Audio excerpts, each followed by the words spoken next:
but everybody said, go to school and get a job and all that stuff. And I did that, but I'm like, I think I want to be that rent guy.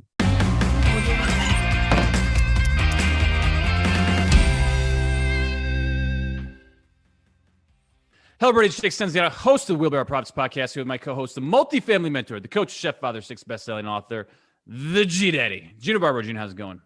Mr. Stenziano, I am done being triggered. I'm afraid. Okay, good. I'm done. You know why? Right. Just a note to Macintosh. When you want to create a dongle. This is not an ad, everybody. Just get rid of the dongle, okay? Keep it in the Mac. I will send you $40 more instead of putting the dongle in the computer. Let's make it simple. Let's go back to the way it was. That's all, Jake. I am doing great. Another thing, we got 50 units on the contract right now. All those little deals, everybody. Think big, start small. If you're in multifamily, doesn't matter the size. Man, you can get a deal done in this market, buy it at a good price point, execute the buy right, the manage right, the finance right. Those small deals, let's get them on the conveyor belt, because in 18 months, 24 months, you're going to be thanking Jake and Gino and going, wow, I'm glad I listened to them. I'm glad I got into a small deal, because that small deal is going to bring me the next deal. Stenzi, how you doing, bro? You heard it here first, folks. He said size doesn't matter and get rid of the dongle. All right. Today's guest quit his successful corporate career only to start his first multi-million-dollar company that same day. He is a successful entrepreneur, radio host, philanthropist, and author who has delivered educational, inspirational, and motivational presentations throughout the world with likes of John Childers and Robert Kiyosaki. He is dedicated to helping others achieve freedom through the entrepreneurial spirit, and we are excited to have him today. So without further ado, John Dessauer, welcome to the show. Thanks for having me. It's a privilege. Gino, I'm sorry you were a little bit triggered by the dongle, but 2021. So it's a privilege, guys. Thank you so much. It is our pleasure. John, tell us a little bit about your corporate career, because so many of our folks are in that position that you were years ago, and that transition to starting your own business. I think that's very important for folks to hear. Yeah, quite simply, I grew up in Chicago, and on the South Side, I was fortunate enough to get a basketball scholarship. I went from Chicago to Iowa for school, and that's a culture shock in itself. That could be a show in its own right. But so I get out, I get my degrees, I get into the corporate world, and it's kind of cliche to say now, but really what happened to me was I felt like everyone to that point was kind of misleading me a little bit, because I got into middle and management conflicts, if you will. I was like, how did this person even get here? Do you have something on the owners of the company, or what is the deal with this? But prior to that, Jake, I had, growing up in Chicago, I was a single parent household. I have 2 brothers, 1 sister. I come from a family that my sister can beat up all the boys, not only in our family, but in the neighborhood kind of thing. Mm-hmm. So I would see my mother go to her 9 to 9, usually 9 to 5, but it was 9 to 9. So my sister kind of was wrangling the boys of the family and everything. And I was the youngest. I got spared. Isn't this a TV show that was out there? Isn't this like a TV in Chicago where the daughter raises everybody? I swear I saw it. Anyways, they could have filmed stuff at my family. I'm talking, Jewish family on the South Side of Chicago. They could have filmed a show for sure. But what I saw was a person come once a month. I grew up in apartment buildings my whole childhood. So I learned that business from the inside looking out. And I saw my mom go to her 9 to 5, but I saw one person come once a month and knock on the door. And I affectionately called him the rent guy. And so the rent guy comes once a month, gets a check. And I saw this throughout my childhood. But everybody said, go to school and get a job and all that stuff. And I did that. But I'm like, I think I want to be that rent guy. Why am I? He's got it easy. He's out there with a slice of pizza, hanging on the corner, collecting checks. That sounds pretty good to me. He's wearing nice clothes. He's driving a nice car. He's got a tan. He looks non-stressed. So where's he get the tan from? That I don't know, but maybe who knows? Maybe about a tan. Not Chicago, man. He must be on vacation before he comes back to the money. That with that rent money. So, John, when you told people you wanted to do that, what did they say to you? Leave my corporate job? Yeah, I mean, just in general, I want to be the rent guy. Even your family. What'd your family say? They thought I was absolutely crazy because I had 2 So you'll love this. I have two daughters. They're, I'm from Chicago. My oldest daughter's name is Jordan, and my youngest daughter's name is Peyton. Michael Jordan, Walter Payton. You see the connection there. And so I had my two young daughters at home and a mortgage and all this stuff, but I knew in my heart that if I didn't make a change, I was going to kind of drown over a chronic scenario, over a longer time. And so I figured, I was young enough and I had the ambition. And that's really the key. When I told people what I was doing, they said I was crazy. I knew my obsession was stronger than their feeling of craziness. Mm-hmm. Wow. So I'm here and I'm in the same scenario as you, but I'm afraid. I'm fearful. I've got 3 kids at home. I've got a mortgage. How do I start in real estate? Because you don't have to burn the ships, do you? You can start methodically and you can learn from mentors. I mean, what advice would you give that person on the fence like that? Yeah, number one, it's like I tell all my kids, it's who you hang out with, right? And so if you're not changing your community of who you're hanging out with and making that change, you'll never be inspired to make a change to yourself individually. If you don't see the people around you make that change and do something different, you'll never make that change. So that would be the first thing, is change your community and change who you're hanging out with and change who you're being mentored by. I think that is that's been a huge thing in my life. And I know for your community, that's been a big thing as well. But it's just like we tell our children, it's the 6 people you hang out with. That is so, so true. Mm-hmm. So that would be the very first thing before I'd even open up an opportunity to look at a multifamily property or piece of real estate. It would be, I'd open up to see who I was hanging out with. I love that. So that proximity is so important. And ironically enough, John is going to be at MM4 this year, October 23rd and 24th. Right. So what John is telling everybody is, if you want to get into multifamily, if you want to have a financial vacation for smart people where there's going to be other 600 other individuals and be close with that proximity, you need to be there October 23rd and 24th. I mean, there's going to be a link in the show notes to come. $300 to come to an event for the weekend, to network with people, to partner, to be able to raise capital, to learn something, to have a great time, to go visit Mickey, to see Jake wearing that green shirt, whatever it may be. I thought I was giving high fives in the lazy river, but that's it. Maybe not. There's something for everybody, and that proximity is really, really powerful. So, John, what was your first deal? What did that first deal look like for you? So it was a duplex. And I was nervous out of my mind because I would drive down this street and I said, man, if a property ever came up for sale down the street, I'm gonna buy it. And lo and behold, one day I was driving down the street, a realtor's out front putting a for sale sign in the front yard. I pull over, and before you know it, I'm into this deal. I have no idea what I'm doing, but I knew I wanted real estate because I wanted to be the rent guy, right? Mm-hmm. So the crazy thing about this deal was it was owned by a woman she was probably 85, 86 years old. And her children were moving her to an assisted living facility in Wisconsin. This is in Northwest Indiana. And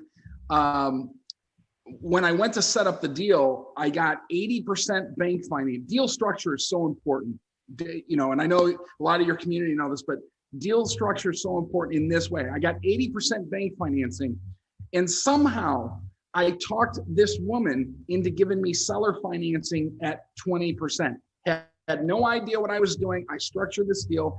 And believe it or not, even though you might think, well, why 100% financing on it? It really wasn't the best deal structure with that because I was involved in something in which I was over leveraged. I had too much debt for the income coming in on the property. So that was a lesson that I learned pretty quickly. But just a side fun fact, the woman that I bought the property from, her name is, her name was Mrs. Kruger, but she was a twin.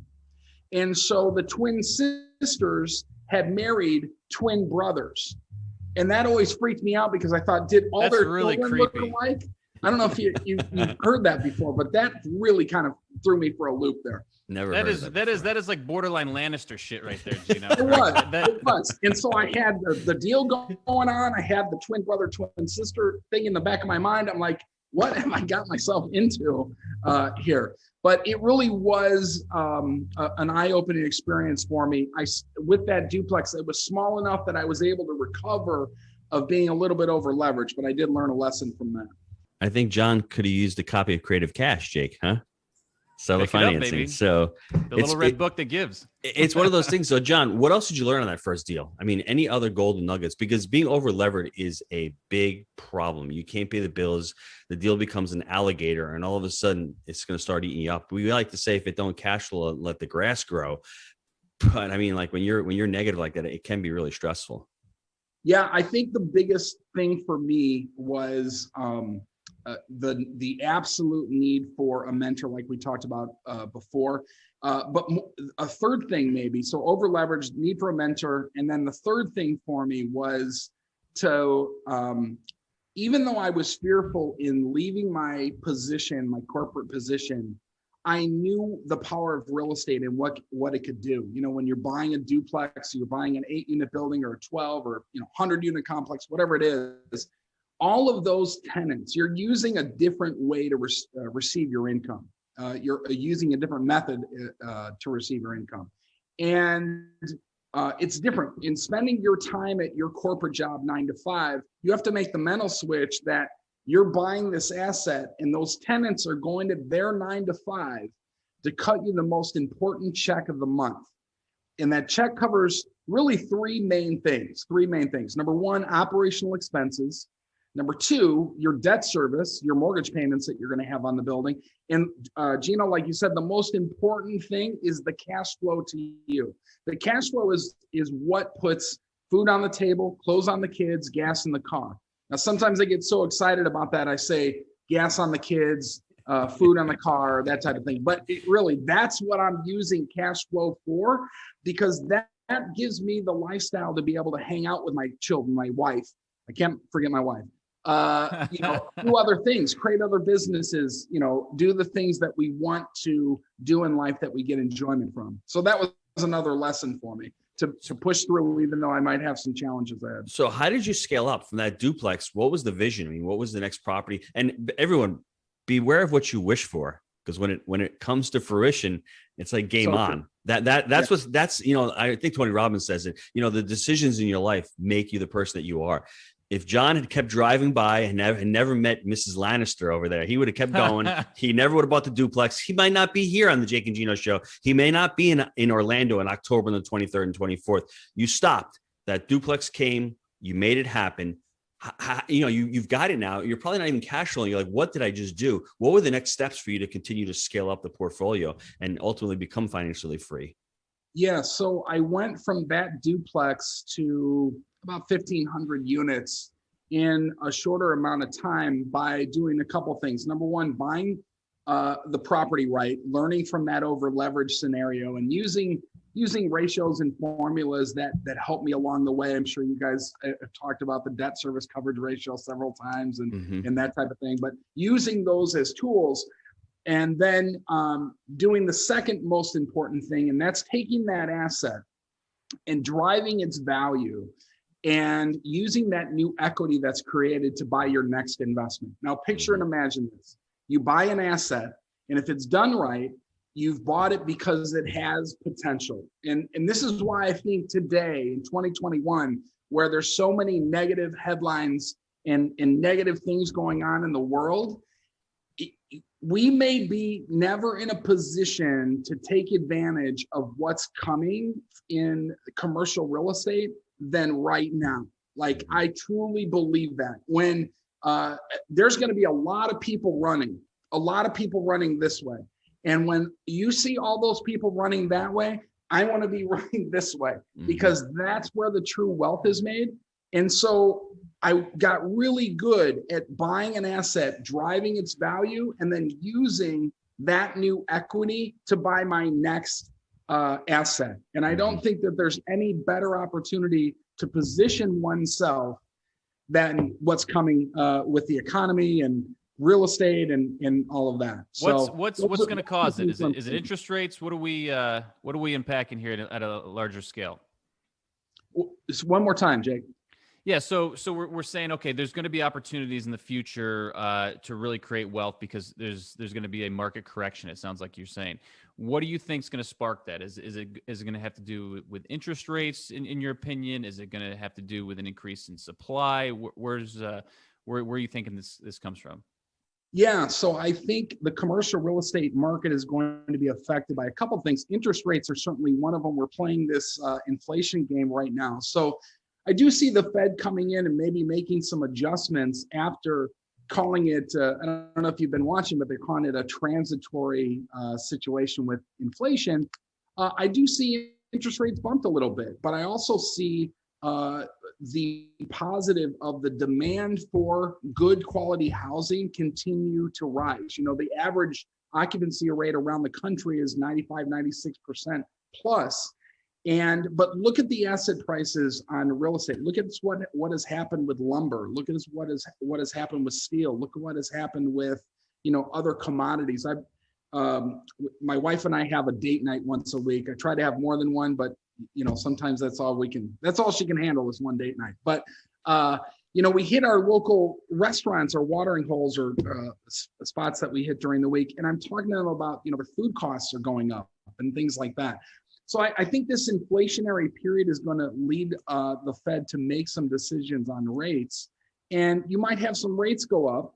And I think that it could be detrimental to a lot of real estate transactions commercially that have maybe been put in place where they had to have a low interest rate. They don't have a fixed rate. Maybe it's an adjustable rate. And so I think things like that are going to be coming in 2022, 2023, things like that. And that's why I want to be in a position and cap rate is going to start increasing instead of compressing like it has been. So that's why I want to be in a position, be ready to go. Yeah. Here's one thing real quick on that, Gino. I just want to say one thing about long-term. And this is just where I'm coming from. And this is I don't want to say a word of caution to the folks out there, but when you get in a position right now with your assets, meaning you bought it, you repositioned it, don't be afraid of looking at 15-year debt. If you're locking in and you can get sub 4 15-year debt right now, I have a similar feeling to John that rate risk in the future could potentially be our biggest risk. If you're locking in right now sub 4%, and people are saying, well, I can get 3.2, great. Go get 3, whatever you can get. But if you're locking in at sub 4%, you're taking the rate risk off the table. And I think that could be a tremendous benefit in the future for the longevity and the safety of your portfolio. Sorry about that, Gino. I felt compelled to get that out there. That's excellent. I'm glad you shared that because that's totally spot on. My only thing that I'd like to expand with John is I'm not going to make this political. Last administration, they were incompetent. This administration, when they come out and say that they were blindsided by inflation, I mean, there's no excuse for that. That's the stupidest comment. Everyone's just circling the wagons. But let me expand upon that. The Fed is not independent. Let's be honest with all of it. They're working together. They're anti-business, which is bad. They're cutting. We're starting not to produce oil. We're slowing that down, right? All these things are going to lead to massive inflation. And like when you're looking for employees, when people are not going back to work because they're going to get benefits and all this money that's printed, that's sitting out there, these are all storms that you're seeing. And if you're going to be anti-business and you're not going to prop up small businesses, and that's who's getting hurt. And then let's put in the 1031. Maybe we're taking that away. Maybe the step up in basis, maybe capital gains going up. All of these storm clouds, I think John is seeing out there. And if any of these things come to fruition, then we may have a really big problem on our hands. So I don't know if you want to expand upon that, John, because I think that's really important. Well, when there's problems, I look at it as opportunities. Yes. I want to go. Like, I just don't want to be in purgatory. You know what I mean? I want something to happen, good or bad. And that's why education is so important. Because if the market's going up, I know I can make money in multifamily. If the market's going down, I know I can make money in multifamily. I just don't want it to stay stagnant. And so the things that I look for is if it is a higher inflationary period, there's too much money chasing too few goods and services.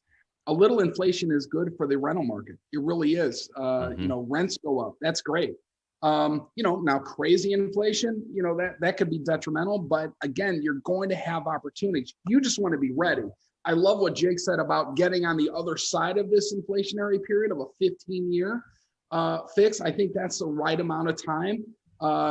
And if you can even get longer 30, than that, 30-year AM, right? 30-year Yes. AM, 15, like a 1530 would be beautiful. And, guys, it's like this. And to John's point, if capital gains go to 40%, guess what? We're long-term holders. There's going to be some more opportunities created because guys are going to say, I need to exit this year. I need to exit my asset this year because I don't want to pay 40. I want to pay 20. Okay. So this is what he's talking about. When you're in it for the long term, you have a long-term vision. You know that you're staying on a single path, such as multifamily. You can plan for the future. I think it's very clear when you're in it for the long haul. So. Yeah, whatever they throw. Look, imagine a situation that you're naming these things, Gino, that could happen. Higher interest, the government, all these things that they could be throwing at us. I'm good with it because I know for every action, there's an equal and opposite reaction. And if you're prepared, you can take advantage of in a massive way. The government creates these laws and rules. The government typically is ran by people that are wealthy. That's how the 1031 exchange came into play. That's how, changes with capital gains. What they take away, they give somewhere else. You just have to be on the inside track to know where that game is. And, there's all kinds of ways around what they're throwing at us. John, what else are you doing to prepare? Are you stockpiling? You have CapEx reserves. What would you tell the listeners? Hey, we need to prepare. Yeah, so you need, I'm a true believer in the fact that you don't need resources, but you need to be resourceful. So you don't need resources, you just need to be resourceful. That's where syndications come into play, for instance. You may not have all of the capital to go out and take down a 200-unit complex, but if you're part of a community that has syndications, you're playing in the game. You want to get in the game. That's number one. So being resourceful is going to be real important. If you do have capital or have a way to get capital, and this could be done through self-directed 401k plans, self-directed IRAs, those type of activities where you can help other people around you that have taken a more traditional route with their investing. They may not be getting the returns. And matter of fact, when this does turn, as I think it is, the stock market may be affected. You can be a real asset to those people by saying, look, if we can take that investment that you've made and utilize it a different way, self-directed, an IRA or a 401k, then we might be able to take advantage of what's happening here. Let's look over, 2000, 2008, all these cycles that have happened, what has happened right afterwards, that type of activity. And then the third thing is organizing differently. So if I know that the Fed is going to come out and change rules with respect to 1031s, with capital gains tax, I'm going to organize myself differently. So I'm thinking about things like buying my next asset with a solo 401k and making sure my entities I'm contributing to that. So I'm ready to go with a down payment. I'm lining up my non-recourse lending sources because of that. And so I'm looking at long-term debt to get me past, as Jake said, this 15-year mark kind of thing. When did you become free where you were able to leave that corporate job? I should have asked you that before. Like, what did that look like to you? You bought the duplex. How many years after you bought that first asset did you say to yourself goodbye to the corporate job? So I'm not a car guy, or I'm not a flashy, I'm t-shirts and flip-flops. We spend a good amount of the year in South Florida and a good amount of the year here. I'd rather put my money into real estate. I'm just not a flashy guy. So I didn't need a ton to get to that point when my income from my real estate outpaced my expenses. That happened about when I got to about the 50-unit mark. So I went from a duplex to an 8-unit building to a 10-unit building to a 30-unit building. And about there, I started to have my income that I was bringing in from my units outpace my income that I needed to live on. Mm-hmm. And so it wasn't as much that I was making at my corporate job, but I had all my expenses covered. And so I was just obsessed from that point. I think my next project after that was in the hundreds, but I was just obsessed because once I learned how to buy right and structure deals, which I know your community works on all the time, once I got that down, then I was able to apply it more on a massive scale. So around the 50 unit mark, and I was probably about 2.5 years in. Wow. And what did your wife say? I mean, were you talking with her about, this is what my goal is, this is what my passion is? Was she supportive? She was, but not at first. She was very skeptical. And my wife is a daughter of a police officer, and she just, you know what it took me to even get a first date? It was like ridiculous.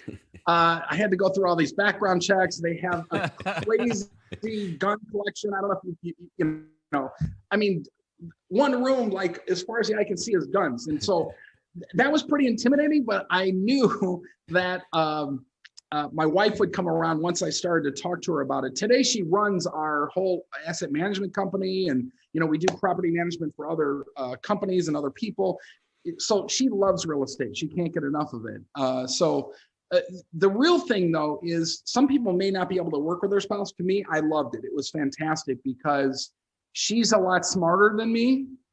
She's not here, but she's a lot smarter than me. We're recording it. Oh, okay, she'll see. So she's I'm trying to get kudos, you know what I mean here? But she really is. She has a different way. And what I would say for couples out there is a lot of times they'll go to their corporate jobs and they never get an opportunity to work with each other. The reason that couples are together is because they have this yin and yang thing going on, right? And use that to your strengths. It fits really, really good in a real estate business because she's the bad cop and I'm the good cop. And she's the organized one. I'm the big picture. We're going to do this. And she's like, how the hell are we going to do that? And somehow we make it work and we get the financing. You know how you stretch yourself on deals? You're like, I don't know. This is a big one. This is 300 units. I don't know. I'm going to get it. And you get that lender in place. You get everything, your ducks in a row. You have your equity side that you're putting down. The day of closing, you're like, we closed on this. I can't believe it. And so what I typically do the day of closing, like I'll push, we joke about this, but I'll push everything over to her. She handles the detail and I go right on to the next one. But it's that chemistry between married couples typically that can work to an advantage. It might even save marriages. Maybe this is a relationship show. I don't know. The cash flow saves all, right? Yeah, can you imagine this? Hey, you go out and buy that 30-unit building. If you do it right, your love life will improve.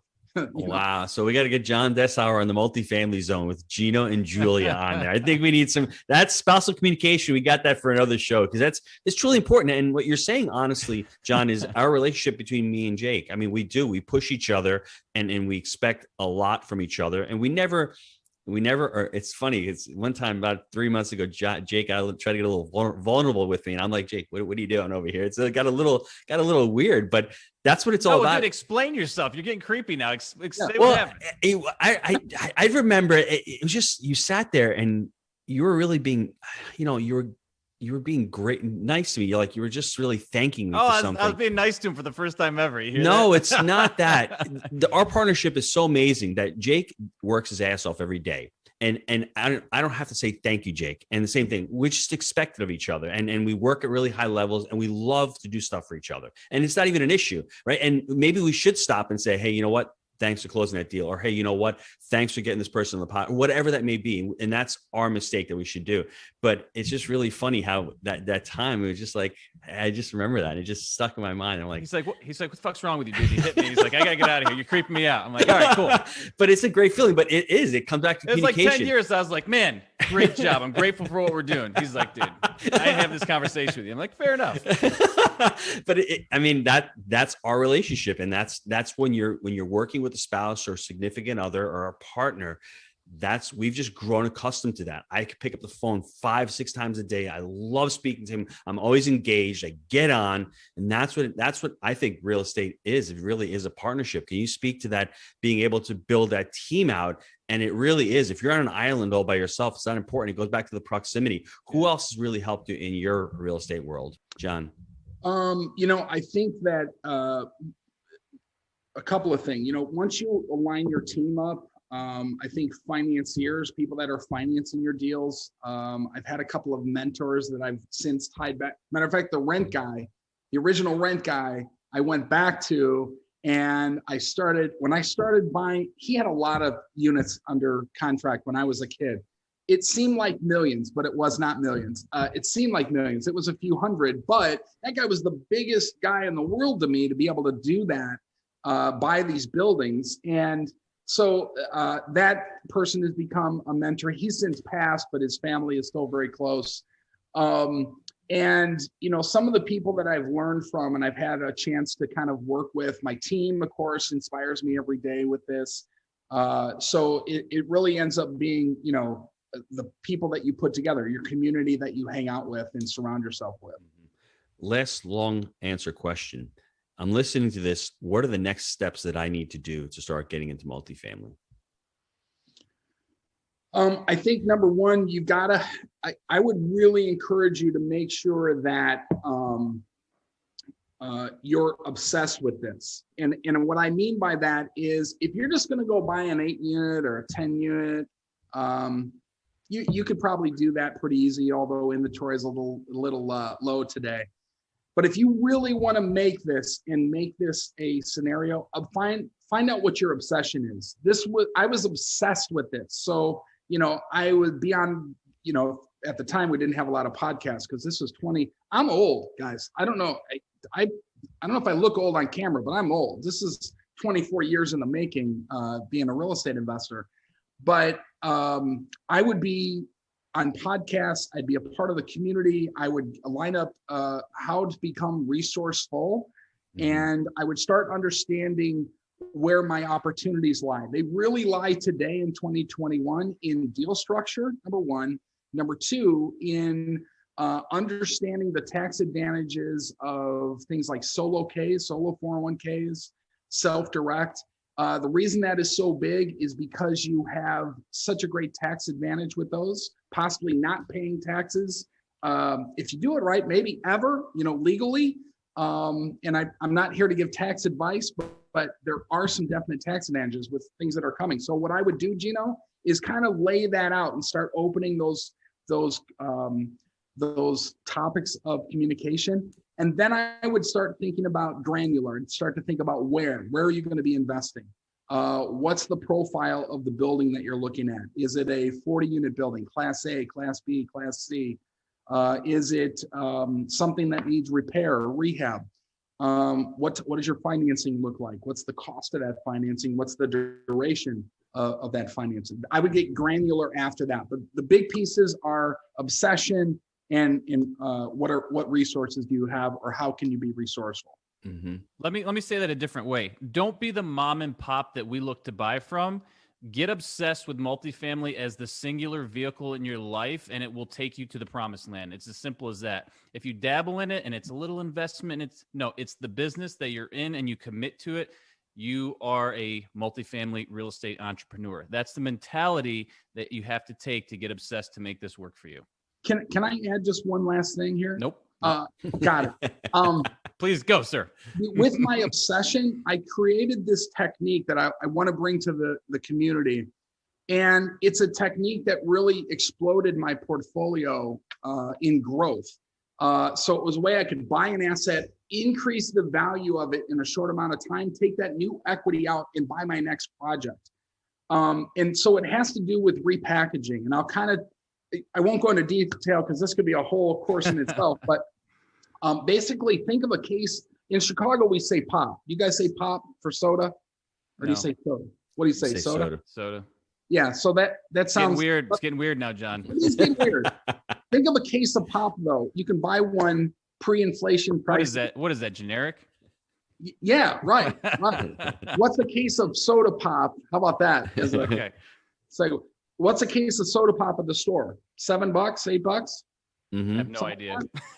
Maybe less. Sure. Maybe it's $6. But what's a can out of the machine? 85 cents. Or a buck? A buck at least. Bro. Yeah, call it a buck. So how does something go from $6, $7 for the whole case to $24? Picture and imagine if you could do that with multifamily real estate. What if you could do that? What would you do with that new equity? Take it out and buy more. You got it.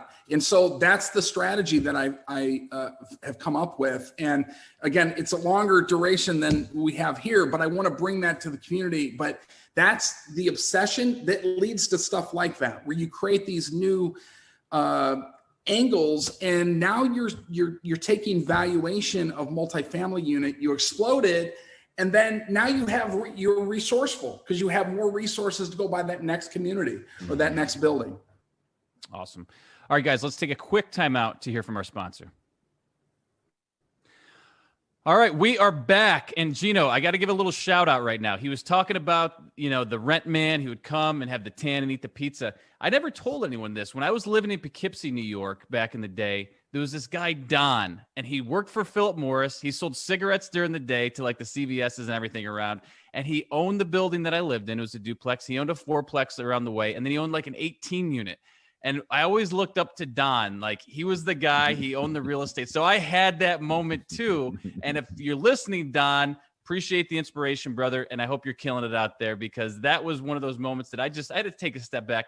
Now this is where I'm getting weird, Gino. I'm getting grateful. I'm humbling myself and thanking Don for the experience. So bring it. All right. You're getting weird with Don. You're not getting weird with me. That's okay. No, it was cool. It definitely, it was one of those moments that like opened my eyes. I was like, oh, I can do it too. And Don should have scaled up. Hopefully he went bigger, right? He could have gone a lot bigger than he was doing. So, all right. Personal habits. What is your best habit for success? Something you do on a daily or weekly basis that, that has led to your success?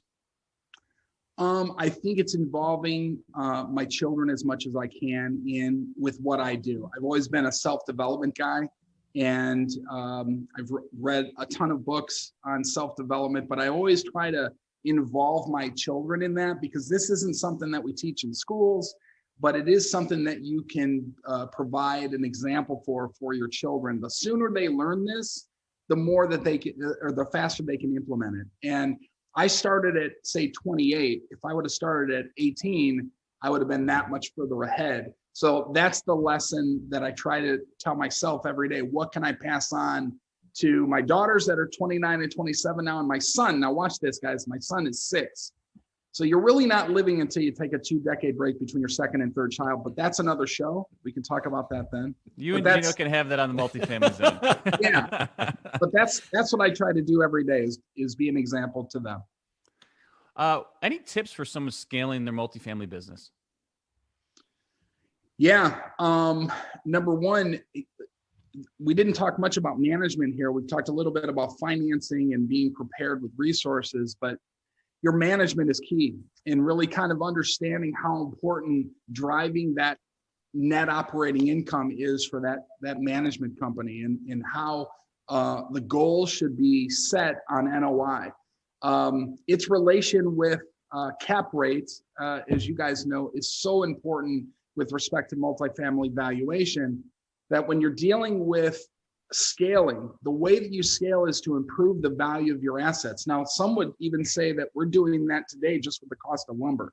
That might be another show in itself as well. But you can truly affect the valuation of your assets by driving that NOI. And if you want to scale, that's going to be something you have to focus on. And if you're not obviously managing your properties yourself, you're using a third party, base your relationship with them in your property management agreement, tie it somehow, some way to net operating income, make your budget based on that, make your goals based on that, put a bonus system based on that. Because if you can do that, drive the NOI in a positive way, and maybe you have a situation where that cap rate is compressing, the value of that real estate grows dramatically, and then you can take that new real estate out to buy more. That's the best way to scale, is to use the assets that you already have, drive the value, pull the new value out, and then go buy more. Buy right, manage right, and finance right. Once you buy it, hopefully you financed it long term. The only lever you have left to pull is that manage right, and make sure you're tying the manager's compensation to performance. I think that's beautiful. Yeah, excellent. What about a tip for helping the investors find their next deal? I get this question probably weekly. John, where am I going to get the next one from, man? Or how do I get that first one, right? Yeah. And so if I don't like the person, I'll say, there's no more deal. It's over. They're for me. You might as well pack it in. Forget about it. If I do like the person, and I like everybody, I'm just playing.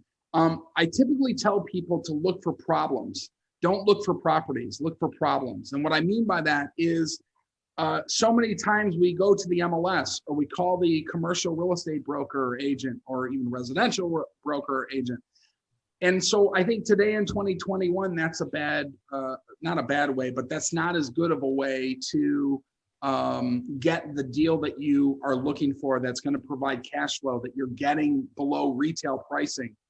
So what I do is I look for problems. What problems? Probate, divorce, non-payment of taxes, code violations, evictions, all these things that I can receive as a problem. A lot of those things have to do with life in general, but a lot of them have to do with poor property or asset management. And so I look for those things first. I get in there somehow. I start to talk with the decision maker, the owner, and I start deal structure. That has been the best way that I've been able to find deals in a market where our inventory is low. And I see that is going to be continuing through 2021. So you've got to find other ways to find deals today. Yeah, it's great because, I mean, the people that make the real bucks, the real big money in multifamily are the ones that can solve problems. And if you're not good with that or you're uncomfortable dealing with life issues that people have, you better have a good manager on your team because it's a huge component of the game. Yeah. Any book recos that you want to throw out there? Anything that's impacted your life in a positive way? Besides the one that you guys just put up there, I think that I like a lot of books that are real estate driven. I've written 4 books, and I'm not necessarily plugging those, but I also like the books that are giving balance. So a lot of people tend to give the X's and O's books on real estate. I like books that kind of give me a little bit of balance with that. This is not a real estate book, but it's more of a life book. The book is, the last book that I just got done reading is A Pirate Looks at 50 by Jimmy Buffett. I don't know if you've read that book or have read any of those books, but it kind of takes your mind away. What is the name of it? You said it fast. What was the name? A Pirate Looks at 50. Okay. And it really kind of takes your mind off of the day-to-day with real estate or financing. And sometimes, in this business, you can get bogged down with all of the, with all of this stuff, real estate for dummies, right? Yeah. And you can get bogged down with this. And there's a ton of books like this. That's a team member. Don't waste your time with that book. Hire a team member that knows it already, right? Correct. I try to balance that out. And yeah, you get a lot of resources with people too, rather than books. But so that was the last book I read. I try to, have a nice balance with that. So what was it? How to make like the perfect margarita and wear flip-flops, or like what was the big takeaway out of that changed your life? The big takeaway is don't take life so seriously. Yeah. And so when you're looking at a deal that you're stretching yourself and it's, you've never bought let's say a $5 million deal before, and you're like, I don't know how to do this. What's the worst that could happen? The seller says no, the bank says no, your wife says no. What's the worst that can happen? So don't take it so seriously. Go for it. Life is short. And that's the message that I got from it. So it's kind of an inspirational book to keep you in the right direction. No shirt, no shoes, no problems. No problems. No worries. All right, Gino, let's do the recap. Mr. Stenziano, you have a young John Dessauer living in an apartment complex with a single mom and a bunch of siblings. He's the youngest. He's got an older sister who rules with the iron fist. And every month, like clockwork, someone's knocking on the door.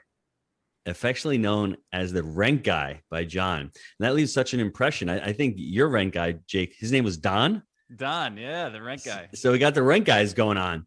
And it's amazing how that he left an impression on John. And he's like, I want to be that guy, right? And that to me stuck out in the story. John goes to Iowa to college. That's a big culture shock. Comes back, gets married.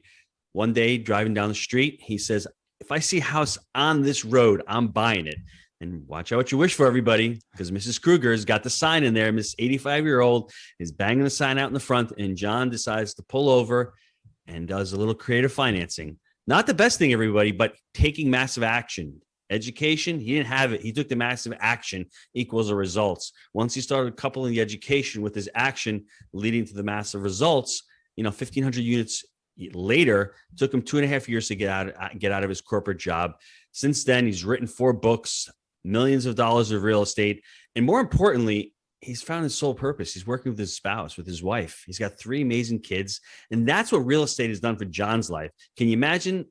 Poor kid from the south side of Chicago that thought about real estate and more importantly, was obsessed with it. All about personal development, took the massive action. And all of a sudden, with the proximity and the people he surrounded himself with, he's led an amazing life with real estate. So you have to ask yourself, if real estate can do that for John, it should be able to do it for me. Love it. All right, John, we really appreciate you coming on today. Great recap, Gino. Gentlemen, this was awesome. Thank you so much. Thanks, John. Thank you. Thank you for having me.